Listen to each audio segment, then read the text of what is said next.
Hello and welcome to Retake, and today we're going to talk about part 5 of the David Pleasance story. And today we cover the era after the Batman pack, leading up to really what was Commodore's eventual demise, especially in the US and then later on in Europe, which we're going to cover a little bit further down the line. But today we're going to look at episode 5, which is Crooked, Bent and Broken by David Pleasance in his own words.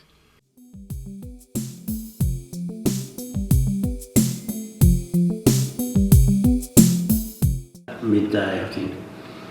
And I got up to leave. He said, "Pleasance, sit down." He said, "I'm going to grant you your wish." "What wish is that then?" And he said, "I want you to go to the US." He said, "I want you to take over the consumer division. As of now, you're vice president of the consumer division, and go and kick some ass." And he said, "The thing is," he said, "I want you there today. I want you there." He said, "I want you on the 7 o'clock flight out of London tonight." This was midday in Frankfurt. And I've got nothing prepared. No. So anyway, I went upstairs to the office, the admin office in Germany. They put me on the flight. What he hadn't reckoned on, because it didn't matter, the 7 o'clock flight out of London was Concorde. He didn't think about it because he travelled all the time. It didn't matter.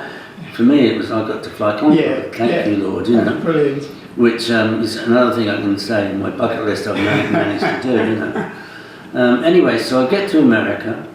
The president is a guy called Jim Dion. Nice enough guy, Canadian guy.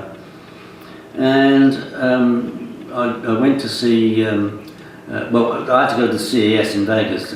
That was where I was heading to, which is where I met up with, because Commodore got a stand in CES. This is in 1992.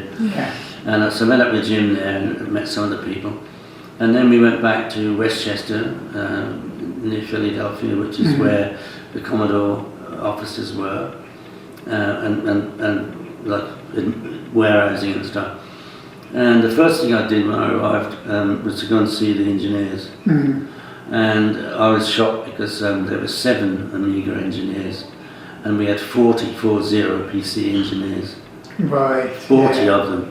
And that's because Medi had just recruited a new head of engineering, a guy called Bill Sidners. And Bill's claim to fame was that he was from IBM, and he had been responsible for the PC Junior, which is apparently considered the biggest failure in the PC world. Yeah. And he got hired as our head of engineering. And the reason, in 1992, nobody made their own PCs. No. They were all coming out of the Far East. You'd get them to design it with your badge and your bezel and this, but you'd buy them, and you'd buy them in a way that you just ordered them against your orders. Yeah. You wouldn't make them. You want the whole inventory. No. This was at a time when Intel was eating its own young.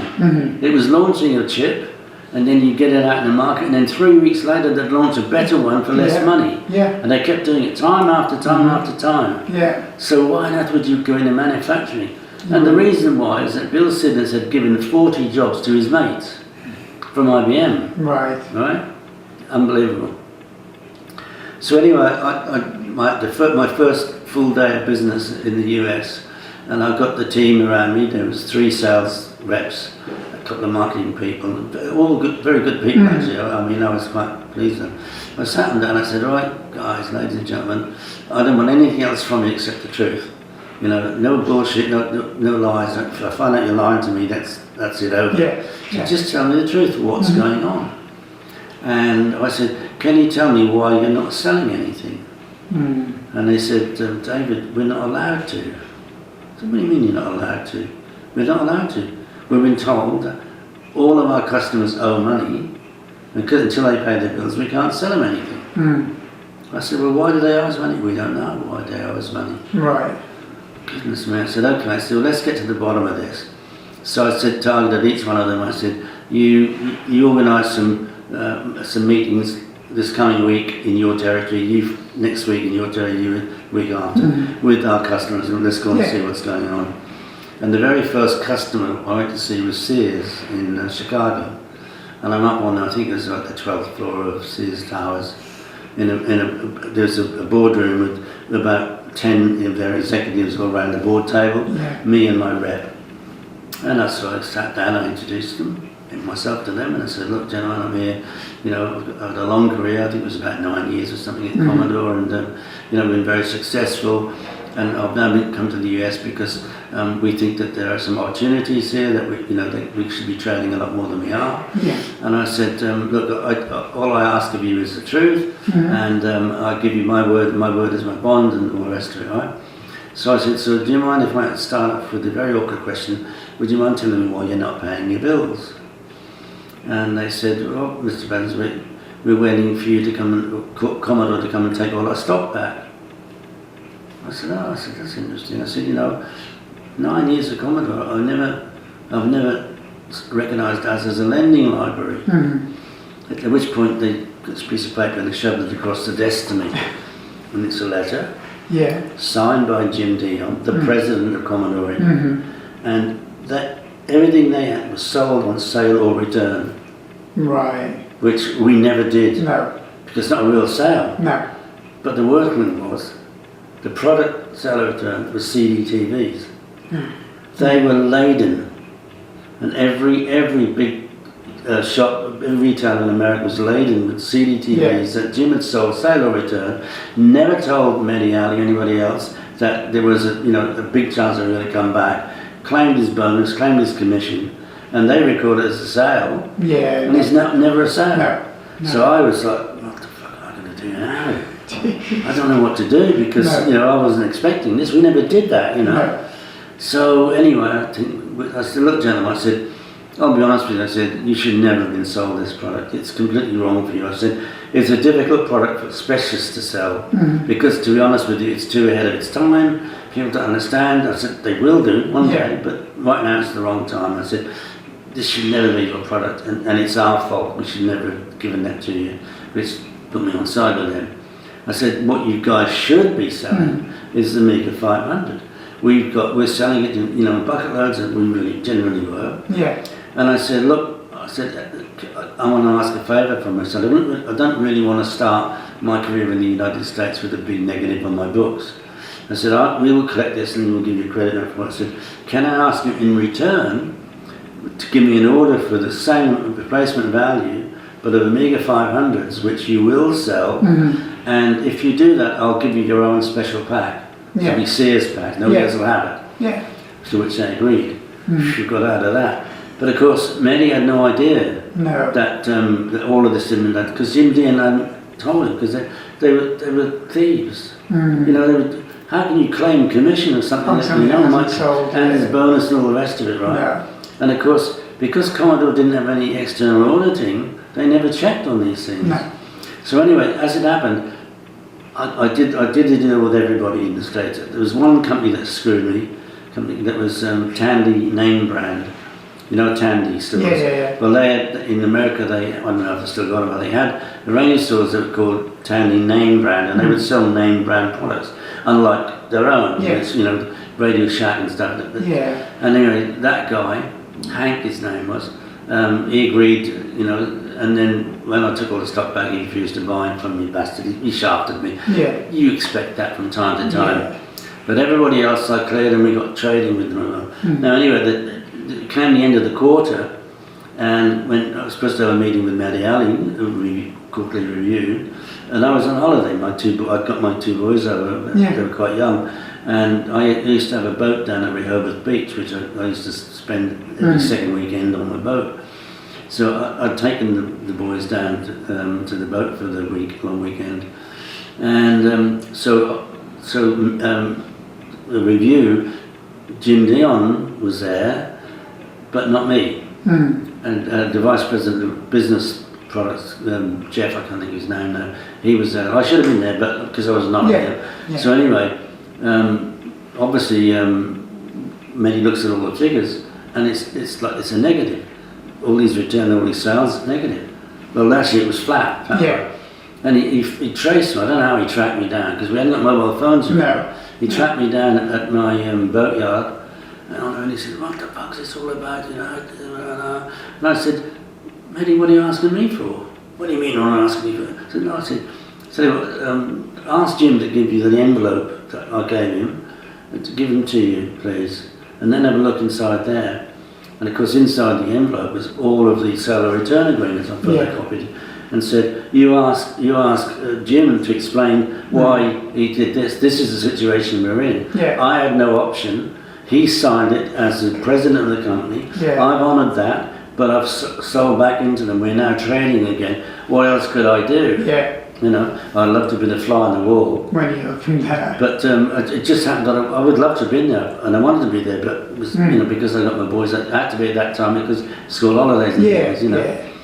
But so I did end up sorting out the US, and we were trading.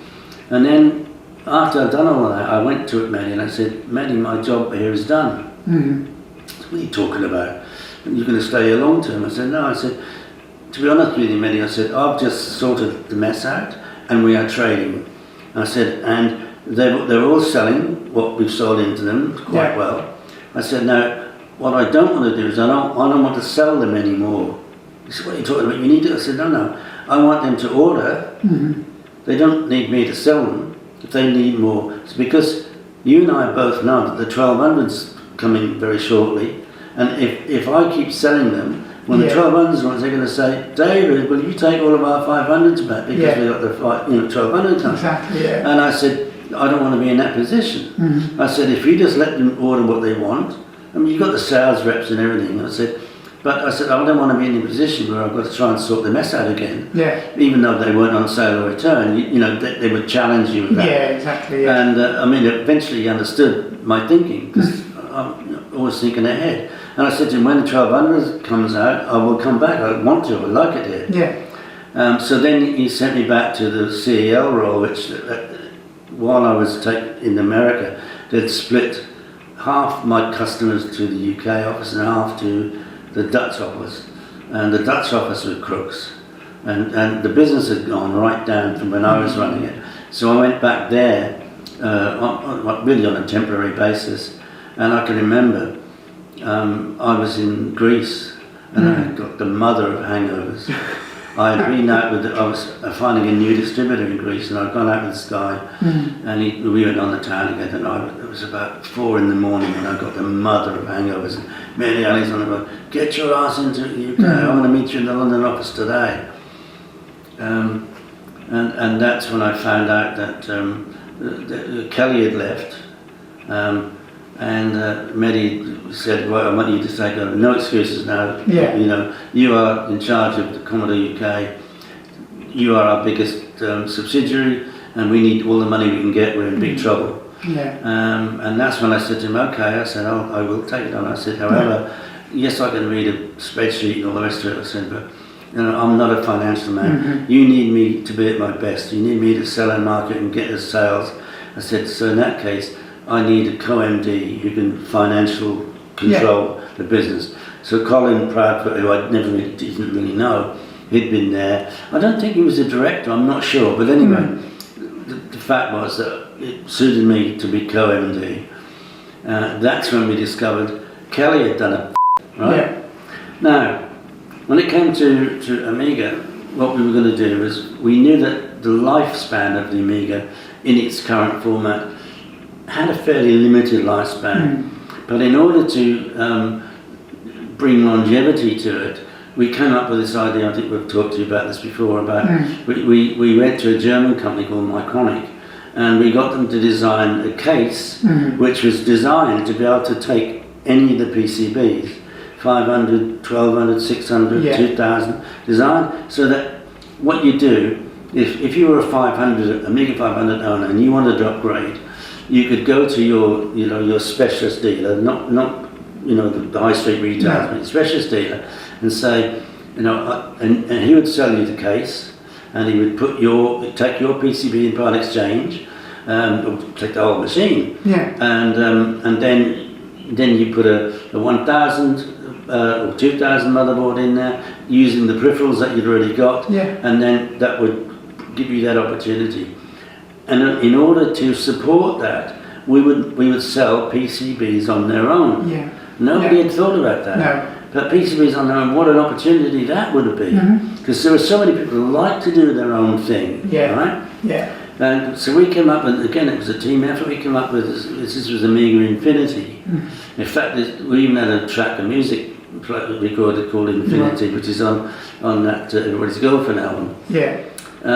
So that was how, and then of course we got being developed in Westchester was the project nicknamed Ombre, and Ombre was because Ombre basically means mother, that's it. And this was a chip designed by Dr. Ed Hepler, and what he'd done is he'd taken an HP RISC core, to which he added a 3D rendering engine, a chunky planar, I forget all the other things. It 5.1 surround sound stereo built in. That was the state of the art in '94, right? And what this thing could do was nothing on the market then or now. And he cobbled together in software to show me the kind of things it was able to do. And it was mind-blowing, absolutely mind-blowing. So we would have concentrated on developing that as a consumer and more business product. But of course that would not be backward compatible. No. That would be the end of the Amiga as we know it now, but Amiga of the future. Yeah. Which I actually think, is still a really good opportunity. Right? The other thing I wanted to do is I wanted to take the CD32 and sell the technology to the hi-fi companies. Because in those days, I mean, since then we've had DVDs and Blu-rays, but in those days the latest thing was a CD player. Inside. So you got a stacking system, and if I could sell them the concept of the CD32, and all they would do is just redesign it so it become a front-loaded thing, which is dead easy to do. And then the idea would be that they would sell it as a stacking system with all the abilities of the CD32, all in the one thing. So what would happen then is, first of all, the hi-fi companies would be manufacturing it in high volume, so that would bring our cost of manufacture down. Secondly, the thing that nobody has yet achieved, and that would be getting a computer in the living room. And that it's a huge market, and nobody's done it yet. I mean, I don't understand. Anyway, cut a very long story short, we worked with Coopers and Lybrand, who are specialists in management buyouts. They'd got a tremendous record, and they were really good with us. And between them, we ended up with, I think, 3 high wealth individuals. We ended up with a consortium of investors, who between them raised $25 million. And then the other $25 million was coming from the Chinese manufacturing company called New Star Electronics. And they had been illegally selling Sega and Nintendo games machines for a long time, not paying anybody anything in China, of course. And they'd been told they had to get legitimate because obviously China was at the point they wanted to join GATT and all these other things, right? Now that would have been the most perfect marriage, because owning our own manufacturing company, you were 50% shareholder, it means you're never going to get screwed over, you know, all the rest of it. Anyway, the fact of the matter is that we got screwed over by Petr Zachenko, who had been Mehdi Ali's bag carrier.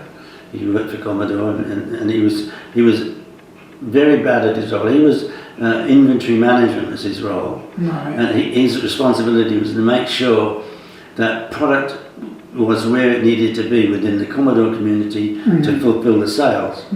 So, for example, I'll give you an example of his ineptitude. When we did the Batman pack, and clearly we over-excelled in our forecast, which is a bad thing, but it's a good thing in another way. We knew we needed more monitors than we'd forecast, because you sell, one monitor for every 20 machines or whatever the ratio was, right? And we knew we hadn't got enough monitors. So what does Petr Zachenko does? He finds out that, Australia, they've got the same 240 volts. And he airshipped, 200 or 300 bloody monitors over from Australia at a massive cost, only to find out when we got there that you can't use the Australian ones because their circuitry polarity is wrong.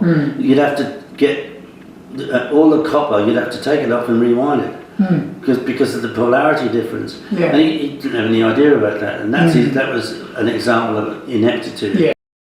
Okay, so thanks for watching, and I hope you enjoyed this latest installment of the David Pleasance story. It's his life, his words, his involvement with Commodore, his involvement with other things outside of Commodore, and I hope you found it interesting so far. So thanks for watching, and I hope you look forward to the next installment of the David Pleasance story. So thanks for watching, and I'll see you soon. Please subscribe. Thank you.